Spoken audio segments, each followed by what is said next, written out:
আমরা এখন মাতসুমোতো শহরে যাচ্ছি। আজকে রিঙ্কার জন্মদিন, চতুর্থ জন্মদিন।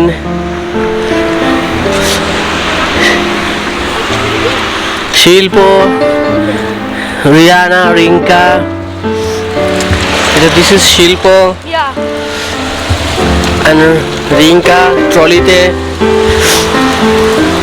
আমরা বাসা থেকে মাতসুমোতো শহরের উদ্দেশ্যে যাব। আজকে একটা কেক কিনতে হবে এবং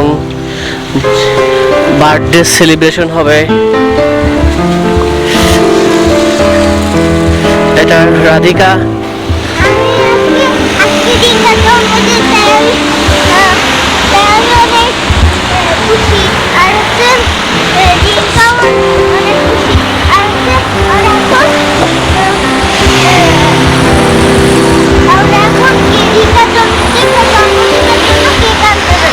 ওকে, আমরা কেক আনতে যাচ্ছি।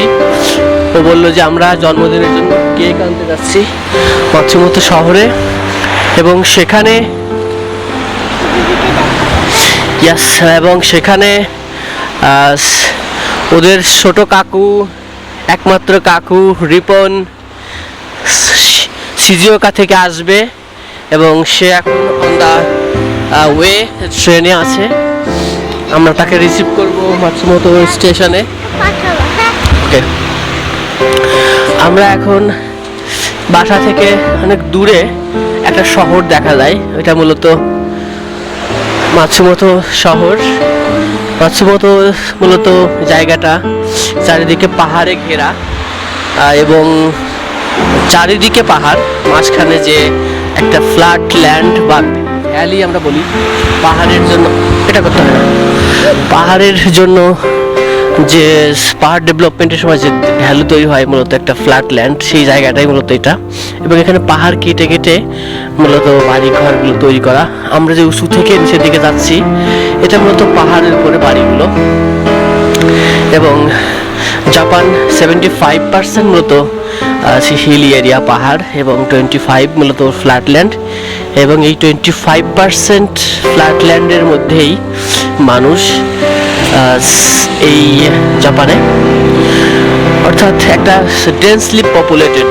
মূলত টোকিও আমরা জানি one of the largest densely populated city in the world. আমরা এখন মাতসুমোতোর দিকে যাচ্ছি। বাসা থেকে মূলত 20 মিনিট সময় লাগে।